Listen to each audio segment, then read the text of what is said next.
Tama po ba? Ang daming nagdaan. Antayin na lang natin kung si Kibuloy muling mabuhay. Tignan natin kung si Manalo, ganun din. Tignan natin, si namatay na kasi, no? Si Eli Soriano, no? Pero hindi siya muling nabuhay. Sa kasaysayan, of course, we have Buddha. Mga tao, mga tinitingala na religious leader, prophets, no? Si Muhammad, di ba? Sino pa? Pero hindi sila muling nabuhay. Kaya nga minsan yung mga pilosopo, di ba si nabuhay? Si Lazarus? O pareho lang sila ni Kristo, nabuhay. Ang pagkakaiba nila, si Lazarus namatay ulit. Pero si Kristo ay hindi na muling namatay, umakyat sa langit. At ang sabi ng mga witnesses, di ba, ang daming mga witnesses ang nakakita. Yun po ay matatakbuhan ninyo sa Book of Acts. No, hundreds of witnesses ang nagpapatunay na si Kristo ay buhay. Kung isa lang, minsan di mo papapaniwalaan, di ba? Minsan ganoon di ba? Pagka may ginawang mali sa estudyante, ganyan. Pagka merong haka-haka lang, isang tao lang nagsasabi, di agad kami naniniwala. Pero iba, pagka buong klase na nagsabi. Nawa ninyo? One versus many. Ang nagpapatunay, iisa ang sinasabi, ginawa mo yon.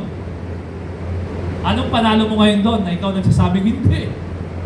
Ang dami na nagsasabing ginawa mo yon. Ganun din. There are witnesses account.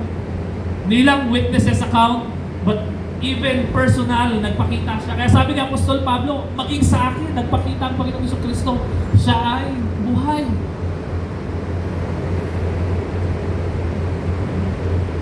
Amen po ba?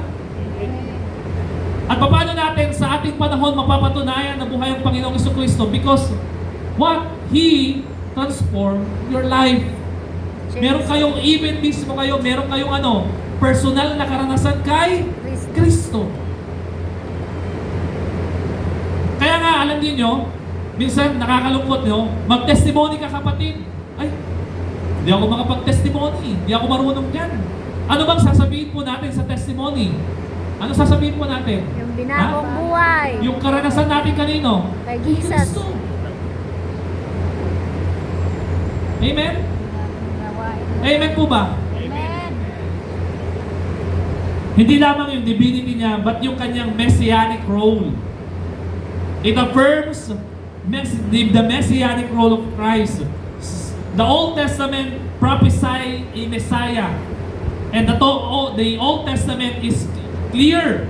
No, malinaw po ang sinabi ng ng lumang tipan that the Messiah would conquer death and bring salvation. And Jesus' resurrection fulfills the prophecy of the Old Testament. He fulfilled it. He fulfilled it. It also affirmed His Lordship. Acts chapter 2 verse 36, it says, "Let therefore all the house of Israel know for certain that God has made both Lord and Messiah this Jesus whom you crucified."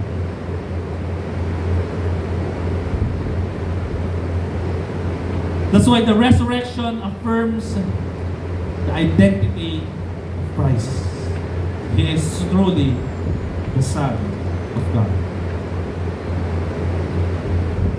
Pagdating naman po sa atin bilang mga mananampalataya, balikan po natin yung sinabi ng ating pong text.